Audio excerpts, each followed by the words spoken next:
Folks, the offseason is in full swing. No, this video is not about Jonathan Kuminga and the trade saga. We're going to talk about his advanced stats and the Warriors' advanced stats as itself. What can they do to improve individually to make this team better? We know free agent-wise, we haven't signed anybody. Steph Curry, Al Horford, D'Anthony Melton, GB2, Ben Simmons-ish. They're all kind of waiting there for the Kuminga domino to fall. Till that falls, we will have no free agent movement. Of course, JK, qualifying offer, Kings, Suns, whatever it is. So how are these players individually trying to get better for the Warriors? When you look at our team, this is what we have right now. So you're really going to have to step on Moody, Hield to play some bigger minutes going forward. So one, let's dive into what Moses Moody said he's doing to get better. Let's look at some of these advanced stats to see how they're actually affecting this team.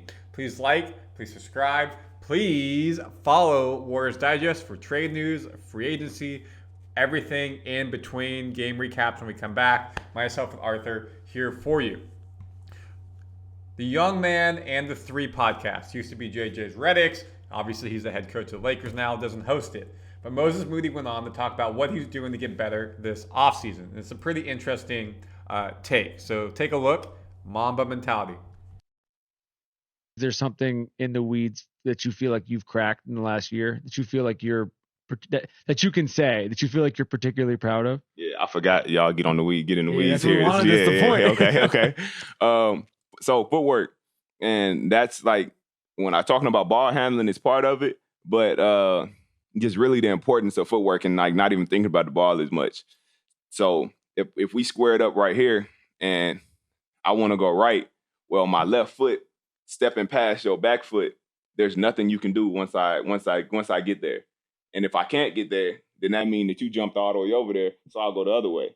But it's like just simplifying. And the first time I was thinking I got to cross you over and I got to shift you this way so I can get that way. But when thinking about it as steps, completely changed stuff for me. Was that a film realization? Was that an in-game? Like, where did you come to this?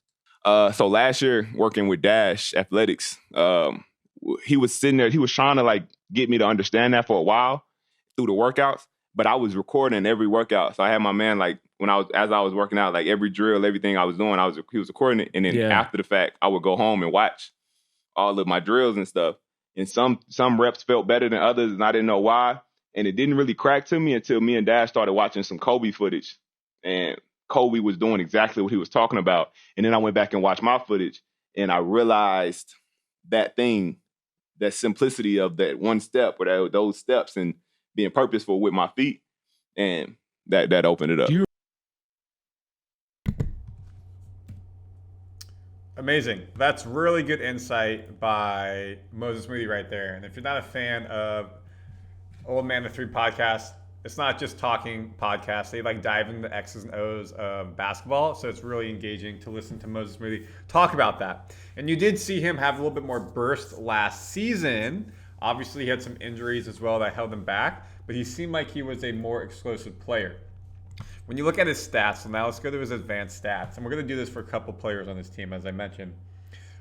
You look here, so P40, how many points per 40 minutes if you played 40 minutes? Would have been his second highest of his career. Of course, he's not playing 40 minutes a game, but if he's averaging 40 minutes a game, he's giving you 17 points at that wing position at 6'5". Pretty good. That's pretty nice. Now, of course, if we actually go to what he did, let me pull up the stat. 9.8 in 22 minutes. Oh. There you go, right there. 9.8 in 22 minutes. So you can see how they would make that extended out. You look at R40. What does that actually mean? Rebounds per 40 minutes. 4.6. So this is where I think he can do a better job. He does like to get out on the fast break, but worst of his career. He needs to get in. You look at BP, who's a point guard, shooting guard. He plays both for us.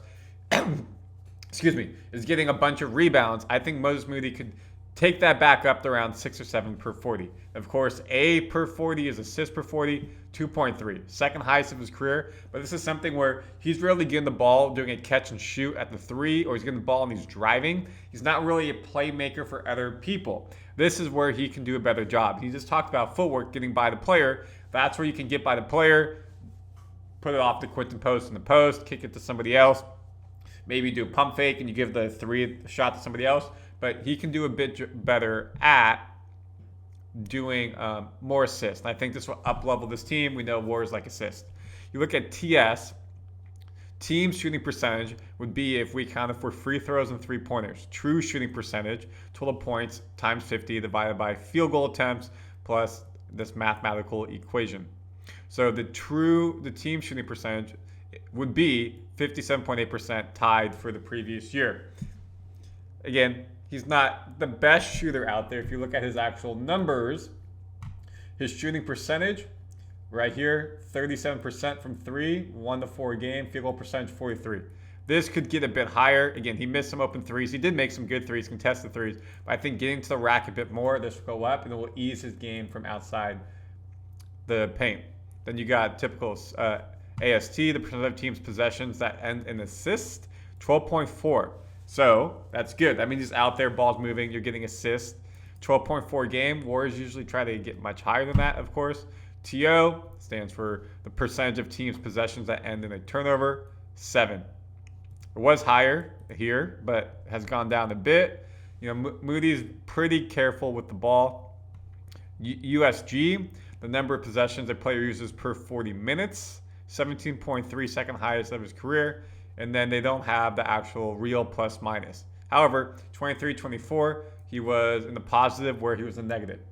So you can see efficient across the board, which is good. He just needs to continue up level now that he moves in to his 5th year. Oops. And of course, folks, Moody just received the new contract as well. So he's got $12 million, $13 million, $13 million. Now, we talked about in the other video, Warriors don't have a lot of movable contracts, especially with Green, Butler, and Curry being so high. So him and Buddy are the 2 contracts you maybe need to throw in for a JK trade or another trade that can make money work to get a $20, $25 million-esque type player. So if you do the same idea for BP, now moving to his 3rd year, yes, he was injured last year, came in and out. But he did, if you look at the advanced stats, have a better shooting year. Of course, we know he started really bad, absolutely terrible. Found out he had some injuries, and then the back half of the season was much better. Of course, in the playoffs, did not shoot the ball good at all. But if you look at his points per 40, it'd be 17. If you look at his rebounds, it went down, which still at his position, 6'4", not small, but smaller for an NBA team on the court. 7 rebounds a game when Moody's 5-ish, 6. Impressive. Maybe he was even 4. What was it? 4.6, yeah. You look at assists per 40, 5. I'd like to see that get higher. Again, he is a point guard who can shoot, does distribute the ball decently. You look at the team's true shooting percentage, 55%. So he is 55%. Moody is 57%.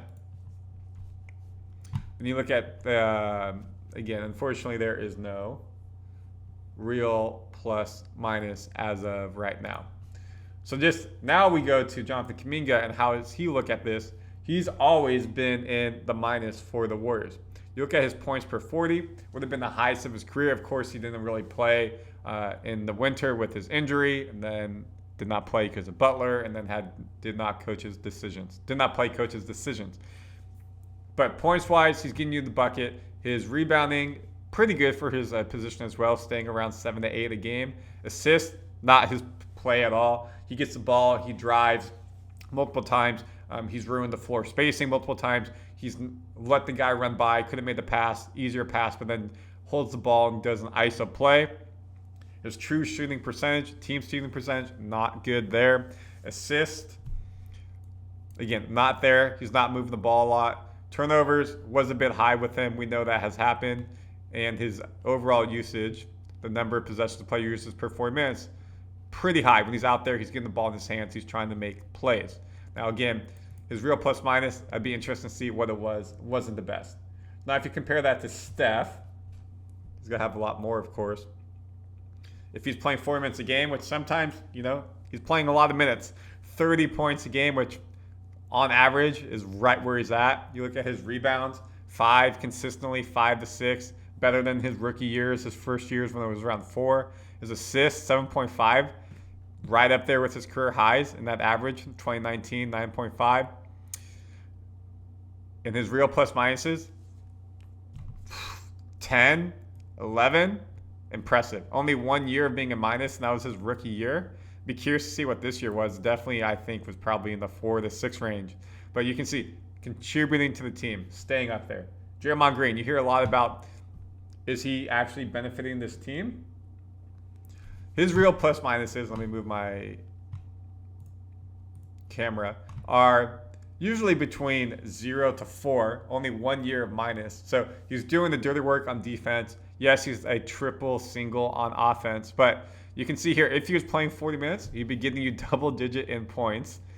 Rebounding wise, he's always going to be up there with what he provides. Assist, he's great at moving the ball, either as a point ball handler forward type of position, or getting it on the pick and roll, or dumping it off. Shooting wise, never been the highest, but he actually did a decent job this year at threes. You look at his 3-point percentage this year, 32%. Yes, I know it's lower than previous years, but if you look at the number of threes he actually took, 147, the highest he's had since 2017. And that's free throws, my bad. He took 246, and that's the highest he's had since still 2017, where it's 30%, 32%. So he took a lot more. He was making them, and it felt like some of those were big moments as well. They left him wide open. They're going to sag off of him. He made those threes, which is good. You look at Jimmy. Again, this could be weird because of the trades, but Jimmy has gone diminishing in his actual RPM. Kind of got stagnant a bit, went back up with the Heat, and then has gone back down. Again, if he's playing 40 minutes, he's not scoring as much as he used to. You can see he's slowing down, more methodical in what he does. But with this team, I think he's probably going to have to score a bit more, and he's going to have to help getting more assists, which he can do in the ISO, pass the ball up, and get you some stuff. Like you see right here, 26.1 AST against AST, the percent of teams' possessions that ended in an assist. So boom, he is really being beneficial to this team. As his points have gone down, he's done a better job at getting assists. That is high IQ basketball. Speaking of Jimmy, he's having a great summer. He's over in China right now doing a media tour. Got to meet the man, Jackie Chan, which is pretty cool. Learning some Kung Fu from Jackie Chan right here.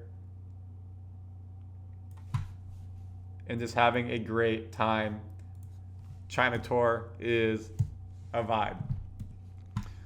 So trying to give you a little bit more insight, Warriors fans, into this team, into some numbers. Obviously, you know, the Kuminga news has dominated everything. It's what we talked about. We have to talk about it. Trying to get you a little variety.